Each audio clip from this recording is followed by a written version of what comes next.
लहरों से डरकर नौका पार नहीं होती, लहरों से डरकर नौका पार नहीं होती, कोशिश करने वालों की कभी हार नहीं होती। नन्ही चींटी जब दाना लेकर चढ़ती है, चढ़ती दीवारों पर 100 बार फिसलती है। मन का विश्वास रंगों में मन का विश्वास रंगों में साहस भरता है। चढ़कर गिरना और गिरकर चढ़ना कभी ना अखरता है। आखिर उसकी मेहनत बेकार नहीं होती और मेहनत करने वालों की कभी हार नहीं होती। Welcome to our excellent technical classes friends. आज हम इस वीडियो में बात करने वाले हैं BCRS with dry saturated after compression. ठीक है, मतलब वेपर कंप्रेसर रेफ्रिजरेशन सिस्टम में जो है ड्राई सैचुरेटेड जो हमारे वो रेफ्रिजरेंट होंगे उनके लिए जो है हम क्या करेंगे, आज प्रेशर और एंथैल्पी और टेम्परेचर और एंट्रोपी के बीच में उन लोगों का बिहेव, उस रेफ्रिजरेंट का बिहेव कैसा होगा, इस चीज के बारे में डिस्कशन करेंगे। ठीक है, देख लेते हैं फ्रेंड्स। आज के इस वीडियो में जो हमारा टेम्परेचर वर्सेस एंट्रोपी ग्राफ है, इसमें देखते हैं किसी भी रेफ्रिजरेंट में जो हमारा कंप्रेशन प्रोसेस होता है, कंप्रेशन प्रोसेस होगा तो कंप्रेशन प्रोसेस में जो है हमारा वर्क डन होता है। पहले इस बात को क्लियर कर लेते हैं। जो हमारा कंप्रेशन होगा, कंप्रेशन किसी भी रेफ्रिजरेंट को करेंगे तो उसमें क्या होगा, वर्क डन होगा। और जो हमारा सेकंड प्रोसेस होगा क्या 2 से 4 3 में, उसमें हमारा क्या होगा, कंडेंसन। कंडेंसन में हमारा क्या होगा, हीट रिजेक्ट होगा। ठीक, और इसमें क्या होगा, देखिए प्रोसेस 3 to 4 में क्या होगा, जो हमारा रेफ्रिजरेंट होगा, रेफ्रिजरेंट हमारा इसमें लिक्विड और वेपर में मिक्स्ड रहेगा। मतलब क्या है कि यहाँ पे कंडेंसन के बाद, आफ्टर कंडेंसन जो भी हमारा रेफ्रिजरेंट होता है, क्या होता है, वो लिक्विड फॉर्म में चला जाता है। ठीक है, तो लिक्विड फॉर्म से यहाँ से जब 4 में आएगा तो लिक्विड प्लस वेपर में, मतलब थोड़ा बहुत लिक्विड जो है वो वेपर में कन्वर्ट हो जाता है। तो यहाँ जो हमारा वेपर होगा तो यहां से यहां तक का प्रोसेस ये रहा। और 4 to 1 प्रोसेस में क्या होता है, इवेपोरेटर में क्या होता है, यहां से किसी भी सिस्टम से, जिस सिस्टम को हमको रेफ्रिजरेशन करना है, वहां से हीट को निकालना है, उस सिस्टम से क्या है, इस इवेपोरेटर प्रोसेस में 4 to 1 में हम क्या करते हैं, वहां से हीट को निकालते हैं। ठीक है, तो हम देख लेते हैं जो इसमें पहला प्रोसेस होगा। देखिए यहाँ जो एंट्रोपी कांस्टेंट होगी, कंप्रेशन जो इसमें होगा, पहले प्रोसेस में क्या होगा, एंट्रोपी हमारी क्या होगी, कांस्टेंट आइसेंट्रोपिक प्रोसेस होगा। ठीक है, मतलब यहाँ पे जो है रुद्धोष्म प्रक्रम होगा। ठीक है, प्रोसेस 1 से 2 में इसमें क्या होता है, कंप्रेशन होता है किसी भी रेफ्रिजरेंट का, लेकिन कंप्रेशन उसी पॉइंट तक होता है जिसमें जो है रेफ्रिजरेंट ड्राई सैचुरेटेड में ही रहे। आप ये जानते हैं, ये हमारी कौन सी लाइन है, ये है लिक्विड लाइन। क्या, लिक्विड लाइन। और ये कौन सी लाइन है, ये है वेपर लाइन। आप ये भी जानते हैं यहाँ का एरिया क्या होता है, सुपर हीटेड होता है। ठीक है, सुपर हीटेड होता है। और इधर का क्या होता है, सब कोल्ड रीजन वाला एरिया होता है ना। तो देखिए, और इस पॉइंट को हम, एक जो पार्टिकुलर पॉइंट है, इस पार्टिकुलर पॉइंट को हम क्या कहते हैं, क्रिटिकल पॉइंट। ठीक, क्रिटिकल पॉइंट ये हमारा होगा, यहाँ से सुपर हीटेड, यहाँ सब कोल्ड होगा। तो आप ये जानते हैं कि लिक्विड और वेपर के बीच की एरिया को हम क्या कहते हैं, लिक्विड प्लस वेपर एरिया। मतलब यहाँ से हम किसी भी रेफ्रिजरेंट को उतना ही कंप्रेस करेंगे जितने में वह क्या हो, केवल ड्राई सैचुरेटेड ही रहे। जो हमारा रेफ्रिजरेंट है वो ड्राई सैचुरेटेड ही रहे, ना कि वो सुपर हीटेड में चला जाए। ठीक, और या तो मतलब सुपर हीटेड में भी ना जाए और इतना भी कम ना रहे कि वो ड्राई सैचुरेटेड ना हो सके। मतलब वो इस लेवल का होना चाहिए हमारा कंप्रेशन, जो भी कंप्रेशन हो वो कितना हो कि मतलब क्या है कि इसी पॉइंट तक जाए, ना कि इससे कम रहे, वेट हो जाए या फिर सुपर हीटेड हो जाए। ठीक है, ये किसका कितना होना चाहिए, ड्राई सैचुरेटेड ही होना चाहिए। ठीक, तो अब यहाँ बात करते हैं। देखिए प्रोसेस 1 से 2 जो हमारा होगा, इसमें कंडेंसन कंप्रेशन होगा।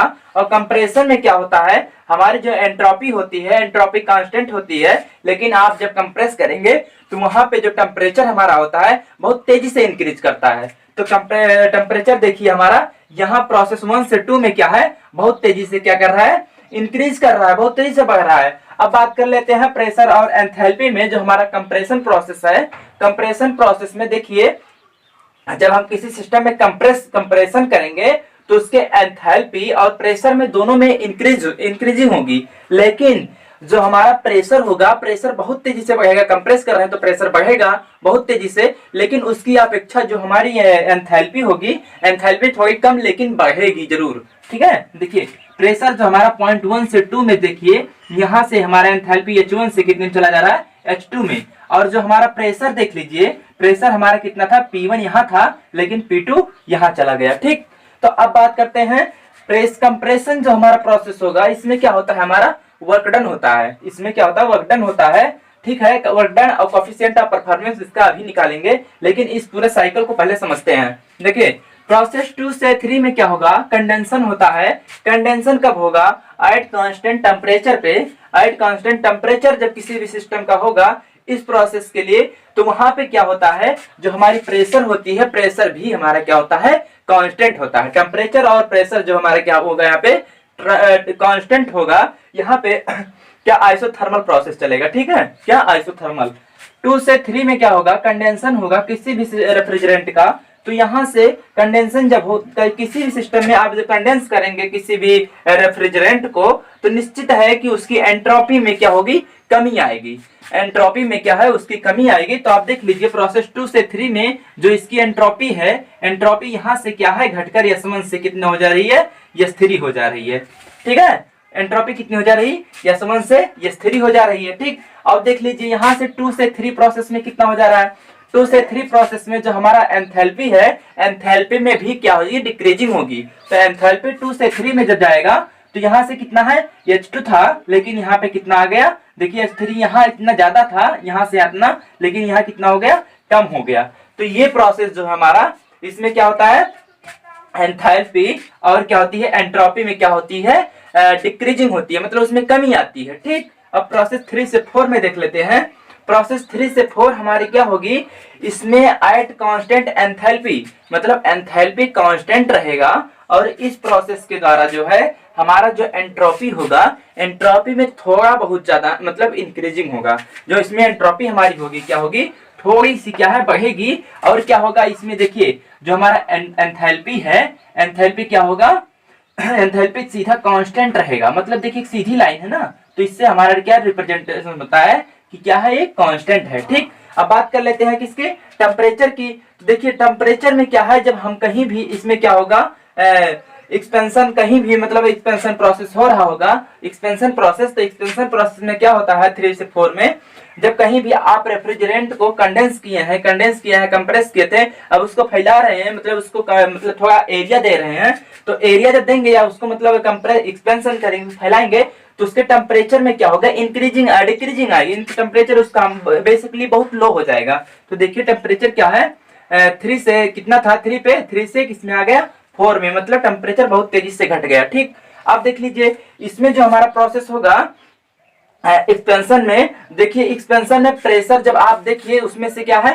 जो प्रेशर हमारा है, प्रेशर को कम करते क्या कहते हैं, प्रोसेस में एक्सपेंशन कर रहे हैं, तो एक्सपेंशन कर रहे हैं तो उसमें प्रेशर क्या है, हमारा कम होता जा रहा है। देखिए प्रेशर यहाँ से जो है यहाँ तक कम हो गया। ठीक, और प्रोसेस क्या है, 4 to 1 में हमारा क्या होगा, इवेपोरेटर में क्या होगी, इवेपोरेटर में क्या है, देखिए यहाँ पे एंट्रोपी जो होगी, एंट्रोपी में हमारे इंक्रीजिंग होगी एट कांस्टेंट टेम्परेचर पर। क्या टेम्परेचर पे क्या होगा, हमारा एंट्रोपी क्या होगी, इंक्रीज होगी, और हमारी जो एंथैल्पी होगी, एंथैल्पी भी इंक्रीज होगी, किस पे, एट कांस्टेंट प्रेशर। इस पे टेम्परेचर और प्रेशर क्या होगा, कांस्टेंट होगा। लेकिन यहाँ से आप जानते हैं क्या होता है, क्यू हमारा क्या होता है, ऐड होता है, और इस प्रोसेस के थ्रू क्या होता है, क्यू हमारा रिजेक्ट होता है। इस प्रोसेस से क्या होगा, क्यू क्या होगा, ऐड होगा, और इस प्रोसेस के थ्रू क्या होगा, क्यू हमारा रिजेक्ट होगा। ठीक है, आप देख लेते हैं इसके जो है रेफ्रिजरेंट के लिए हम इसका कोएफिशिएंट ऑफ परफॉर्मेंस कैसे निकालेंगे।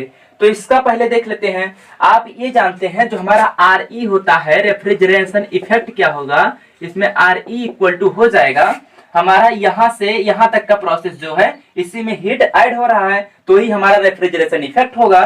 तो इसमें देखिए H1 है ना, और ये H4 है, तो H1 माइनस एंथैल्पी में जो हमारा परिवर्तन होगा, वही हमारी क्या होती है, रेफ्रिजरेशन इफेक्ट हो जाएगी। H1 माइनस कितना हो जाएगा, H4। अब देखिए H4 और H3 जो ये हमारे यहाँ पे एंथैल्पी जो हमारी कांस्टेंट है, तो एंथैल्पी जब कांस्टेंट है तो इसके लिए हम लिख सकते हैं, जो है हमारा H1 है, H4 की जगह पे क्या रख सकते हैं, HF3 रख सकते हैं, जो हमारा 3 है। तो HF3 H1 माइनस HF3 भी ले सकते हैं। ठीक, ये हमारा रेफ्रिजरेशन इफेक्ट हो गया। अब बात कर लेते हैं वर्क डन की। तो वर्क डन हमारा कितना, आप जानते हैं कंप्रेशन प्रोसेस में क्या होता है, वर्क डन होता है। तो 1 से 2 में क्या होगा, वर्क डन होगा। तो यहां से वर्क डन कितना हो जाएगा, हमारा वर्क डन हो जाएगा कितना, प्रोसेस 2 से 1 में, मतलब UH2 जो हमारा होगा, H2 में से H1 को घटा दें तो हमारा क्या निकल जाएगा, ये वर्क डन निकल जाएगा। ठीक, तो आप ये जानते हैं अगर किसी भी सिस्टम का क्या है कोफिशिएंट ऑफ परफॉर्मेंस अगर आप निकालते हैं तो कोफिशिएंट ऑफ परफॉर्मेंस यानी कि COP इक्वल टू होता है, COP क्या, COP इक्वल टू होता है, COP इक्वल टू RE अपान क्या होगा, वर्क डन होगा। ठीक, वर्क डन हो जाएगा। तो यहां से RE हमारा कितना है, H1 माइनस HF3। ठीक, HF3 अपान कितना हो जाएगा, H2 माइनस H1। ठीक है, ये हमारा क्या आ गया, कोफिशिएंट ऑफ परफॉर्मेंस फॉर क्या, ड्राई सैचुरेटेड रेफ्रिजरेंट के लिए क्या है, हमारा कोफिशिएंट ऑफ परफॉर्मेंस कितना आएगा, H1 माइनस HF3 अपान H2 माइनस H1। ठीक है, तो इस तरीके से क्या है, हमारा जो है वेपर कंप्रेसर रेफ्रिजरेशन सिस्टम में जो ड्राई सैचुरेटेड होगा इस तरीके से काम करेगा, टेम्परेचर वर्सेस एंट्रोपी और प्रेशर वर्सेस जो है एंथैल्पी डायग्राम में। ठीक है, इस तरीके से क्या है, हम इस चीज को समझते हैं किसी भी रेफ्रिजरेंट के लिए जब ड्राई सैचुरेटेड होगा तो उसके लिए कोफिशिएंट ऑफ परफॉर्मेंस हमारा क्या होगा, ये कोफिशिएंट ऑफ परफॉर्मेंस होगा। ठीक है, तो आज के लिए इतना ही। अब अगली वीडियो में हम बात करेंगे बेड सैचुरेटेड। ठीक है, बेड के बारे में पढ़ेंगे। ठीक है, और उसके बाद में सुपर हीटेड। ठीक, thank you for watching my this video and friends, video को ज्यादा से ज्यादा शेयर करिए और अगर चैनल पे आप नए हैं तो चैनल को सब्सक्राइब कर लीजिए। ठीक है, थैंक यू।